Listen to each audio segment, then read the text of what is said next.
चलिए बाबू लोग, आज फिर आप लोग यूट्यूब क्लास में बहुत बहुत स्वागत है। आज हम लोग क्लास 10 के मैथ का पीवाईक्यू क्वेश्चन सेकेंड सिटिंग 2025 में जो पूछा गया था उसी को हम लोग देखेंगे आज। देखिए इसमें पहला क्वेश्चन क्या है। पहला क्वेश्चन में आप लोग को दिया गया है कि निम्नलिखित में कौन सा भिन्न का दशमलव प्रसार शांत होगा। पहले ऑप्शन जो दिया गया मैं लिख लेता हूँ। 15/1600, बी का 19/210, सी का 3/88 और डी का 8/75। इसमें बताना है किसका दशमलव प्रसार शांत होगा। तो हम जानते हैं कि किसी भी भिन्न का दशमलव प्रसार तभी शांत होता है जब उसके भिन्न के हर में 2 हो, 5 हो या दोनों हो या दोनों का पावर हो। यानी हर में क्या होना चाहिए, हर में 2 होना चाहिए, 5 होना चाहिए या दोनों होना चाहिए या दोनों का पावर होना चाहिए। दोनों का क्या होना चाहिए, दोनों होना चाहिए या दोनों का पावर होना चाहिए। क्या होना चाहिए, दोनों का पावर। तो उस समय यह क्या हो जाएगा, दशमलव प्रसार शांत हो जाएगा। तो चलिए ऑप्शन ए हम देखते हैं। 1600 का प्राइम फैक्टर करते हैं। 2 से 800, 2 से 400, 2 से 200, 2 से 100, 2 से 50, 2 से 25 और ये हो जाएगा 5 बार। अब आइए ऊपर आपका 15 था, 15 लिख देते हैं। 2 देखिए क्या बना है, 1 2 3 4 5 6, 2 आया है 6 बार और 5 आया 2 बार। नीचे क्या है, 2 और 5 आ रहा है, यानी कि यही आपका दशमलव प्रसार शांत में हो जाएगा। कौन सा हो जाएगा, शांत दशमलव प्रसार हो जाएगा। दशमलव प्रसार, बोलिए कोई दिक्कत नहीं ना है। चलिए क्वेश्चन नंबर 2 देखिए। क्वेश्चन नंबर 2 में दिया गया है यदि p = 3n का रूप है। यहाँ पर p बोल रहा है कि 3n में है। p क्या है, 3n में, और q जो है आपका 6n × 5m है। तो बताइए mn कोई ऋणात्मक पूर्णांक है तो भिन्न p/q का दशमलव प्रसार कैसा होगा। आपका p और q जो है का दशमलव प्रसार कैसा होगा। देखिए p का मान जो है हम लिख देते हैं, q का मान लिख देते हैं। अब यहाँ से इसको कटा देंगे, 2 आ जाएगा, यानी नीचे 2 और 5 आ गया, तो इसका दशमलव प्रसार कैसा हो जाएगा, शांत हो जाएगा। बोलिए कोई दिक्कत। चलिए क्वेश्चन नंबर 3 देखिए। क्वेश्चन नंबर 3 में है बाबू, आपका एक बहुपद दिया गया है x² - 11x - 42 का शून्यक होगा। क्या होगा, तो शून्यक निकालने के लिए हम क्या करते हैं, शुरू वाला संख्या और लास्ट वाले का गुणा करते हैं। तो 42 हो गया, प्राइम फैक्टर कर लेते हैं। 2 21, 3 से 7, ये आपका आ गया 2 गुना 3 गुना 7। अगर हम इसका इससे गुणा कर ले तो 14 गुना 3 होगा, 14 का 3 से गुणा कर ले तो 42 आ जाएगा। और हम दोनों का जोड़ घटाव कर ले तो बीच वाले के बराबर आ जाएगा। अगर हम -14 कर ले और +3 कर ले तो -11 आ जाएगा। इसी को हम सजा देते हैं, x - 14x + 3x - 42। ये दोनों में से अगर हम x कमा ले तो x - 14, अगर ये दोनों में से +3 कमा ले तो x - 14 हो जाएगा। इसका इसके साथ कर लेते हैं, कमन वाले को कमन के साथ, और ये जो आया है आपका लिख लेते हैं यहाँ पे -14। तो आपका x की जगह पर क्या आ जाएगा, एगो -3 और इसकी जगह पर +40, यानी कि आंसर क्या आ जाएगा आपका, -3 और 14 हो जाएगा। अब आगे ये क्वेश्चन नंबर 4, ये आपका क्वेश्चन नंबर 4 था, 3 नहीं था, क्वेश्चन नंबर 4 था। क्वेश्चन नंबर 3 यहाँ पर आपका छूट रहा है, यहाँ पे क्वेश्चन नंबर 3, यहाँ पर आपका दिया हुआ है b = 73, q = 34, r = 23 है। तो आपका a का मान पूछा जा रहा है। तो यहाँ पर आ जाइए, आपका फॉर्मूला दिया हुआ है a = bq + r। यहाँ पर आप लिख सकते हैं b का मान क्या दिया हुआ है 23, q का मान दिया गया है 34 और r का मान दिया गया है 23। इसका इससे गुणा कर लीजिए, 73 का 34 से गुणा, ये हो जाएगा 12 घात में 1, 28 1 29, 9 21, यहाँ पर लिख लेंगे। उसके बाद ये हो गया 2, 18 घात में 3 1 4 2, ये हो जाएगा 24 82 + 23, 23 जोड़ लेते हैं इसमें, ये हो जाएगा 5 10 7 में 24 1 25, यानी 2505, यही आपका आंसर हो जाएगा। बोलिए कोई दिक्कत। चलिए आप इसका स्क्रीनशॉट लीजिए, उसके बाद आगे रखते हैं। चलिए ध्यान दीजिए, क्वेश्चन नंबर 5। क्वेश्चन नंबर 5 में बुआ x का पावर 5 है + x का पावर 4 + x का पावर 2 + 7 × x का पावर 4, x का पावर 3 + 4। इसका बताना है घात होगा। कौन सा घात होगा, सबसे पहले दिया कैसे में है, गुना में दिया है, तो हम शुरू वाले का गुना करते हैं इससे और इसका। x का पावर 5 है और x का पावर 4 है। हम जानते हैं कि सेम चीज रहे नीचे में गुना में x लिख देंगे, ऊपर वाले क्या करते हैं, जोड़ देते हैं। इसका सबसे बड़ा घात क्या हो जाएगा, 9 हो जाएगा। इनसे इसका घात क्या होगा, 9। ये भी आपका फर्स्ट सीटिंग में आया हुआ था। क्वेश्चन नंबर 6 में देखिए, क्वेश्चन नंबर 6 में है निम्नलिखित में कौन बहुपद है। तो हम चारों ऑप्शन को पहले लिख लेते हैं। एक्स स्क्वायर 1/x, बी में x प्लस 3/x, सी में x square plus 2√x plus 3, और डी में कर लेते हैं x square plus 4x plus 4। इसमें बताना है कौन सा बहुपद है, बहुपद बताना है। देखिए सबसे पहले नीचे बट्टा में है, बट्टा वाला तो होता नहीं है। अब देखिए √x है, अगर इसको हम पावर में करेंगे तो आपका क्या आ जाएगा, 1/2 में आ जाएगा ना, कि अभी आपका नहीं होगा। यानी कि अगर सिंपल में देखा जाए तो बहुपद आपका ये वाला होता है। कोई दिक्कत, ये भी आपका फर्स्ट सीटिंग में आया हुआ था। क्वेश्चन नंबर 7 में देखिए, यहाँ पर बहुपद का शून्यक दिया गया है, बहुपद का शून्यक -2 और 10 दिया गया है। तो बताना है कि कौन सा द्विघात बहुपद होगा। तो द्विघात बहुपद निकालने का फॉर्मूला क्या होता है, x square minus alpha plus beta into x, उसके बाद प्लस अल्फा इंटू बीटा, यही ना होता है। इसमें से एक अल्फा मान लीजिए, एक बीटा मान लीजिए। तो x square plus beta alpha 10 ले लीजिए, प्लस बीटा आपका -2 है, -2 कर लीजिए। अब इसको महिला कोष्ट कर लीजिए, एक्स को एक्स समझ लीजिए, अल्फा 10 और बीटा आपका -2। ये आपका हो जाएगा एक्स स्क्वायर प्लस 10 में से आपका -2 जोड़ेंगे तो क्या हो जाएगा 8x, यहाँ पर माइनस है, प्लस नहीं है, माइनस कर लीजिए। और उसके बाद आपका आ गया प्लस माइनस माइनस 20 हो जाएगा। यही आपका आंसर हो जाएगा ऑप्शन बी। कौन सा हो जाएगा, ऑप्शन बी। क्वेश्चन नंबर 8 में ये यहाँ पर दिया गया है, एक बहुपद दिया गया है 3x square minus x minus 4 का शून्यक अल्फा एवं बीटा है। तो 3 अल्फा इंटू बीटा निकालना है। क्या निकालना है, 3 अल्फा इंटू बीटा निकालना है। इसका मान क्या होगा, क्या निकालना है, 3 अल्फा इंटू बीटा निकालना है। तो बाबू 3 का 3 रहने देते हैं।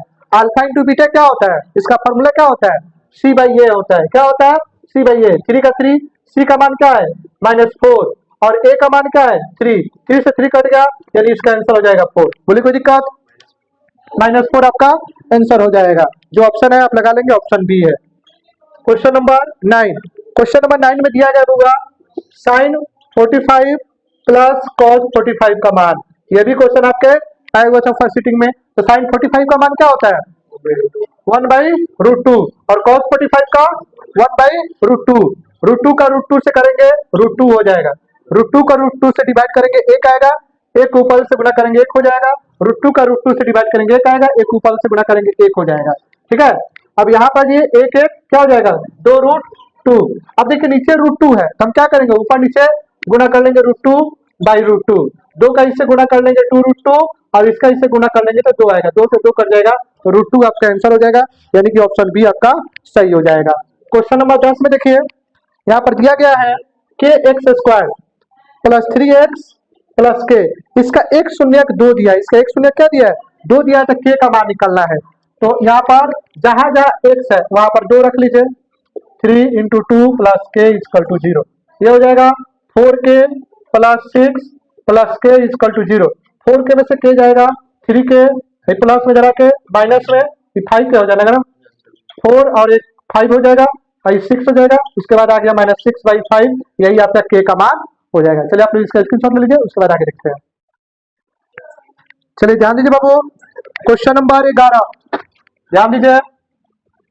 क्वेश्चन नंबर 11 में आपसे बोल रहे हैं बाबू, निम्नलिखित में से किस द्विघात बहुपद के शून्यक 5 एवं -3 है। यहाँ पर जो शून्यक दिया गया है 5 और -3, और पूछ रहा है कौन सा द्विघात बहुपद होगा। देखिए द्विघात बहुपद का फॉर्मूला जो होता है पहले लिख लीजिए, x square minus alpha plus beta into x plus alpha into beta. X square minus alpha है आपका 5 प्लस बीटा आपका -3 है, इसको महिला कोष्ट कर लीजिए, x प्लस 5 इंटू -3, ये हो जाएगा x square minus 5 plus -3 x plus इसका इसे गुना कर लेंगे -15, ये हो जाएगा एक्स स्क्वायर माइनस इसमें से इसको जाएगा 2 जाएगा x -15, यही आपका आंसर हो जाएगा एक्स स्क्वायर -2x -15। बोलिए कोई दिक्कत, x square -2x -15 option C में दिया गया है। क्वेश्चन नंबर 12, क्वेश्चन नंबर 12 में बोला है कि एक द्विघात बहुपद दिया गया है, एक्स स्क्वायर 9x प्लस 8। इसका शून्यक अल्फा और बीटा है, तो बताइए कि 4/9 अल्फा प्लस बीटा क्या होगा। तो 4/9 लाना चाहते हैं, अल्फा और बीटा का फॉर्मूला क्या होता है, -b/a, यही ना होता है, -b/a। 4/9 प्लस माइनस है तो माइनस, बी का मान क्या आपके पास -9 और ए का मान क्या है 1 है। अब यहाँ पर देखिए 4/9 गुना माइनस माइनस प्लस 9/1, 9 से 9 कट गया, ये आपका आ गया 4। आपका क्या आंसर हो जाएगा इसका 4, यानी कि ऑप्शन सी इसका भी है। चलिए क्वेश्चन नंबर 13 में आइए। क्वेश्चन नंबर 13 में दिया गया है px दिया गया है, px दिया गया है x4 5x प्लस 6 और qx दिया गया है आपका x² माइनस x से भाग दिया जाता है, इसको इससे भाग दिया जाता है। तो बताइए भागफल का घात क्या होगा। तो भागफल का घात देने के लिए हम क्या करेंगे, इसका इससे भाग कर लेंगे ना, x4 को x2 से भाग कर लेंगे, ये कट जाएगा इससे, तो हम यहाँ पर क्या आ जाएगा x² आ जाएगा, यही ना आ जाएगा। 4 को 2 से भाग कर लेंगे तो 2 को बचेगा, यानी इसका सबसे बड़ा घात क्या हो जाएगा 2 हो जाएगा, यानी कि इसका ऑप्शन जो है ये हो जाएगा। बोलिए कोई दिक्कत। क्वेश्चन नंबर 14 में ये क्वेश्चन नंबर 14 में दिया गया है, जो इक्वेशन दिया गया है 3y + 1 = 0, 3x + y + 2 = 0। क्वेश्चन बोला है कि इसके कितने हल होंगे। यह आपका तीसरा चैप्टर का है, a1/a2 देखते हैं हम, 2/3 b1/b2, ठीक है, तो आपका -3 क्या हो जाएगा 1 हो जाएगा। यहाँ पर आपका जो है 1/a1/a2 not equal to b1/b2 है, तो यह क्या हो जाएगा, इसका कौन सा हल होगा, इसका सिर्फ और सिर्फ एक हल होगा, क्योंकि यह प्रतिच्छेदी रेखा में है, इससे कितना हल हो जाएगा, सिर्फ एक हल होगा, एक हल होगा। बोलिए कोई दिक्कत। चलिए क्वेश्चन नंबर 15 भी देख लीजिए इसी के साथ। दो रैखिक समीकरणों के लेखाचित्र यदि प्रतिच्छेदी हो, प्रतिच्छेदी कब होता है, जब a1/a2 not equal to b1/b2 हो, तभी इसका लेखाचित्र कैसा होता है, प्रतिच्छेदी होता है। तो इसकी संख्या कितनी होगी, हलों की संख्या, इसकी हलों की संख्या सिर्फ और सिर्फ एक होगी, कितनी होगी, एक होगी, यानी इसका ऑप्शन बी आपका राइट आंसर हो जाएगा। चलिए स्क्रीनशॉट लीजिए, उसके बाद आगे देखते हैं। चलिए ध्यान दीजिए बाबू, अब हम क्वेश्चन नंबर 16 देखेंगे। क्वेश्चन नंबर 16 में है 6x 3y + 10 = 0 है, 2x - y + 9 = 0 है। यह बताना है कि इस समीकरण का युग्म अविरोधी होगा, विरोधी होगा, आश्रित होगा, इनमें से कोई नहीं होगा। देखिए हम सबसे पहले a1/a2 करेंगे, तो आ जाएगा 6/2 = 3, b1/b2 -3/-1 यानी ये भी 3 हो जाएगा, c1/c2 यानी 10/9। यहाँ पर आपका a1/a2 = b1/b2 नॉट = c1/c2 हो, अगर ऐसा रहे या कैसा हल होता है, विरोधी होता है, क्या करता है, विरोधी होता है। चलिए क्वेश्चन नंबर 17 ये क्वेश्चन नंबर 17 में यहाँ पर दिया गया है, एक इक्वेशन दिया गया है 2z² + z - 6 = 0। यहाँ पर अल्फा बीटा हो तो alpha square plus beta square का मान निकालिए, कि आपको बताए थे ऐसा अगर क्वेश्चन आ जाए अल्फा स्क्वायर और बीटा स्क्वायर, इसका फॉर्मूला होता है अल्फा प्लस बीटा का होल स्क्वायर, उसके बाद -2 अल्फा और इंटू बीटा, यही ना बताए थे। अल्फा और बीटा क्या होता है, -b/a का स्क्वायर, -2 और अल्फा इंटू बीटा क्या होता है c/a। यहाँ पर आ जाइए, माइनस है तो माइनस लिख लीजिए, b का मान क्या है, यहाँ पर b का मान 1 है, ये आपको a हो जाएगा, ये आपका b हो जाएगा और ये c हो जाएगा। b का मान में कोई संख्या नहीं है तो 1 रख लीजिए, और a की जगह पर क्या है आपका 2 है, इसका होल स्क्वायर है, प्लस -2, c का मान क्या है -6 है, और a का मान क्या है 2 है, 2 से 2 कट गया और इसका इससे गुना कर लेंगे तो 1 हो जाएगा, -1 को 2 बार गुना करेंगे 1 आएगा, माइनस माइनस प्लस होता है, 2 का 2 बार कर लेंगे 4 हो जाएगा, ये हो गया -6, माइनस माइनस प्लस हो जाएगा, -6 1/4 -+6/1, 4 का 1 से कर लेंगे 4 हो जाएगा, 4 को 4 से डिवाइड करेंगे 1 आएगा, 1 को पल से गुना, 4 को 4 से डिवाइड करेंगे 4 आएगा, 4 को पल से गुना, ये हो जाएगा आपका कितना 25/4, यही आपका आंसर हो जाएगा 25/4, ऑप्शन सी आपका आंसर हो जाएगा। बोलिए कोई दिक्कत। चलिए क्वेश्चन नंबर 18 देखिए, क्वेश्चन नंबर 18 में है आपका यहाँ पर दिया गया है 2x² + px - 3 = 0 है, और इसका एक मूल्य जो है आपका दिया गया है -3, क्या दिया गया है, एक मूल्य 3 दिया गया है, तो p का मान निकालना है, किसका मान निकालना है, p का मान।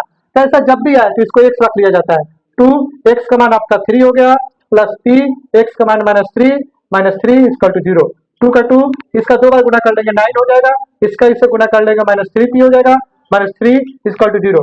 ये हो जाएगा 18 plus minus minus 3p minus 3 equal to 0। 18 में से 3 जाएगा 15 हो जाएगा minus 3p equal to 0। 15 minus में जरा के प्लस में 3p 15/3 इक्वल टू p यानी कि 5 हो जाएगा। p का मान क्या हो जाएगा पूरा 5 हो जाएगा। बोलिए कोई दिक्कत? चलिए आप इसका स्क्रीनशॉट ले लीजिए। चलिए ध्यान दीजिए बाबू, क्वेश्चन नंबर 19। क्वेश्चन नंबर 19 में है 2x² minus 5x minus 3 equal to 0 है। इसका एगो मूल जो दिया गया है बुआ माइनस 1/2 दिया गया है। एगो मूल दिया गया है और दूसरा मूल पूछ रहा है। क्या कर रहा है? दूसरा मूल आपका पूछ रहा है। तो बाबू यहाँ पर इसको अल्फा या बीटा मान लीजिए। क्या मान लीजिए? अल्फा या बीटा। अगर हम इसको अल्फा मान लेते तो हमको बीटा निकालना होगा। हम यहाँ पर रख लेते हैं, चूंकि अल्फा इंटू बीटा क्या होता है? c/a होता है, यही ना होता है। अगर हम इसको अल्फा रखे हैं तो -1/2 हो जाएगा गुना बीटा। ठीक है, उसके बाद c का मान क्या है? -3। a का मान क्या है? 2। इसका इसे गुना कर लेंगे -β/2 इक्वल टू -3/2। 2 से 2 कट गया, माइनस से माइनस कट गया, बीटा का मान क्या आ गया? 3। यानी कि आपका सेकेंड वाला आंसर क्या हो जाएगा? 3 हो जाएगा। इसका कौन सा आंसर हो जाएगा? Option B. बोले कोई दिक्कत?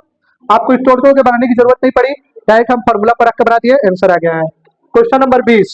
क्वेश्चन नंबर 20 में दिया गया है बाबू 4x² माइनस 1 इक्वल टू 0। बताना इसकी प्रकृति क्या होगी? वास्तविक होगी, असमान होगी, वास्तविक एवं समान होगी, वास्तविक नहीं होगी, इनमें से कोई नहीं होगा। देखिए बाबू ये चौथा एक्सरसाइज का है, उसमें हम क्या पढ़ाए थे? b² माइनस 4ac, यही ना पढ़ाए थे। अब इसमें देखिए आपका b कौन सा है। ये पूरा इक्वेशन आपको नहीं दिया, x² माइनस x माइनस 1 ऐसे करके देना चाहिए था, बीच वाला नहीं दिया है। यहाँ पर प्लस माइनस कुछ भी हो सकता है, बीच वाला नहीं दिया था। बीच वाला नहीं दिया तो इसको हम 0 मान लेंगे, कोई दिक्कत? 4 का 4, a का मान 4 और c का मान -1 हो गया, तो ये हो जाएगा 0 और इसका गुना कर लेंगे तो प्लस में 16 हो जाएगा, यानी 16। यानी कि ये 0 से बड़ा है, 0 से बड़ा हो जाएगा, क्या हो जाएगा? वास्तविक और असमान, वास्तविक और असमान हो जाएगा। ठीक है, यही आपका आंसर हो जाएगा। चलिए आप लोग इसका स्क्रीनशॉट ले लीजिए। वीडियो अच्छा लगा तो लाइक और सब्सक्राइब कीजिए। बहुत बहुत धन्यवाद।